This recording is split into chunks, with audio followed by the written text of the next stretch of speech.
कदमनी जी, गुरुग्राम से। राधे राधे महाराज जी। महाराज जी, भगवत प्राप्ति मेरा लक्ष्य है, परंतु मेरा एक प्रश्न है कि मैंने सुना है कि गुरु मंत्र के निरंतर जप से कुंडलिनी जागृत होती है, तो जब कुंडलिनी जागृत होती है तो जापक विक्षिप्त पागल तो नहीं हो जाता? आपको हम पागल नजर आता है? बचपन से भगवान के नाम और गुरु जी के द्वारा दिए हुए मंत्र आदि का जप कर रहे हैं, तो हम कह सकते हैं वो पागल नहीं होता। क्योंकि अगर हम पागल हो जाते तो फिर बता देते, शायद बता भी ना पाते। जिसकी कुंडलनी जागृत हो गई, गुरु मंत्र जप रहा, भगवान का नाम जप कर रहा, वही बुद्धिमान है। पागल किसे कहते हैं? जो कबाड़ बटोरता है। नहीं कहते? कबाड़ बटोरने लगे तो क्या कहोगे? पागल है ना। अच्छा, तो जब मरोगे तो आपके साथ क्या जाएगा? न मकान, न बैंक बैलेंस, न पद, न प्रतिष्ठा। तो कबाड़े तो बटोरा यार, कबाड़े तो बटोरा, बेकार की पूरी जिंदगी कर दी। अगर राम नाम जप किया, राधा नाम जप किया, कृष्ण नाम जप किया, ये धन है, ये आपके साथ जाएगा। वास्तविक धन ये है, और तो सब व्यर्थ का है। तो पागल तो वो है जो संसार में रत होकर अपने जीवन को भगवत विमुख बिता दिया। विद्वान, ज्ञानी, सुजान, महात्मा वही है जो अपने जीवन को भगवान के नाम चिंतन करते हुए समाज सेवा में बिता दिया।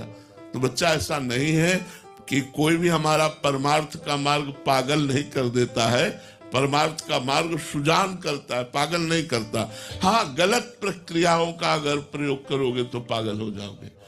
जैसे आप अष्टांग योग के अनुसार कुंडलिनी जागरण का उपाय करें और ब्रह्मचर्यहीनता, अभक्ष भोजन, गलत आचरण, तो फिर आप पागल हो जाएं, फिर आपकी बुद्धि काम नहीं करेगी।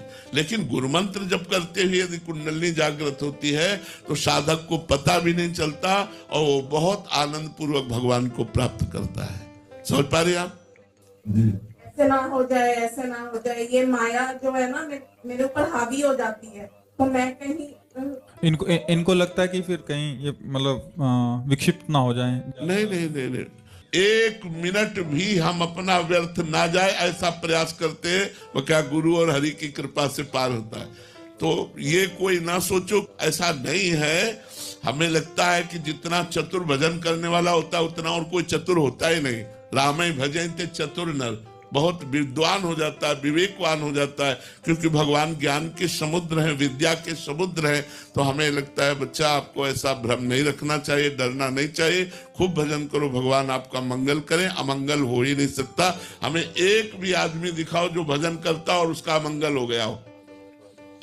भजन करने वाला तो ज्ञानी हो जाता है, महाज्ञानी हो जाता है। भजन करने वाले से तो बहुत अच्छे अच्छे कर्म होने लगते हैं। वो समाज का सुधारक बन जाता है। अपनी सुधार क्या, समाज का सुधारक बन जाता है। हमारा पूरा जीवन हो गया अधिक भजन करने में। अभी आज आप समाज के बीच में देख रहे हैं, नहीं, एकांतिक रात दिन भिक्षा मांगकर खाना और भजन करना, यही था।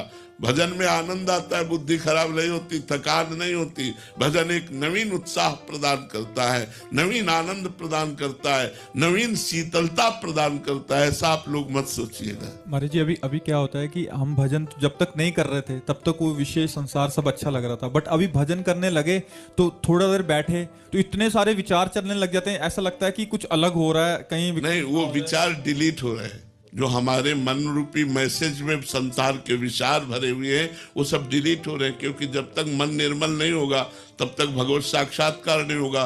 तो जब हम भजन करते हो, भजन जहां मन को निर्मल करने लगता है तो वो उसके सब भरे हुए विकार निकलते हैं। तो साधक समझ रहा है आ रहे हैं, भजन करते समय ये गंदी बातें आ रही है, संसार आ रहा है, कहीं ऐसा ना हो जाए, कहीं वैसा। नहीं, निर्भय होकर भजन करो।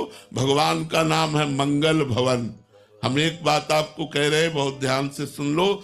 जैसे सूर्य भगवान की ताकत नहीं है कि वो अंधेरा दिखा सके, दिखा सकते? क्यों? क्योंकि जहां वो रहेंगे अंधेरा रहेगा नहीं। पक्की बात ना? ऐसे हमारे भगवान का नाम है मंगल भवन अमंगल हारी। तो भगवान की ताकत नहीं कि हमारा मंगल कर सके, भगवान की। जैसे सूर्य की ताकत नहीं कि अंधेरा दिखा सके। अब हम आपको देखो, भगवान ने जिन जिन को मारा उनको वो पद मिला जो बड़े बड़े मुनि जन चाहते हैं। अपने स्तन में जहर लगाकर भगवान को पिलाने आई पूतना भगवान ने उसको वो परम पद दिया जो यशोदा मैया को मिला। ऐसे कृपालु भगवान की जब हम शरणागति स्वीकार कर लेते, भजन करते, तो हमारा अमंगल कैसे हो सकता है? मंगल भवन अमंगल हारी। इसलिए कभी कोई मत डरो कि हमारा अमंगल हो जाएगा, वो कभी नहीं, कभी नहीं। हमारी बात पर विश्वास करो, मंगल का मार्ग यही है।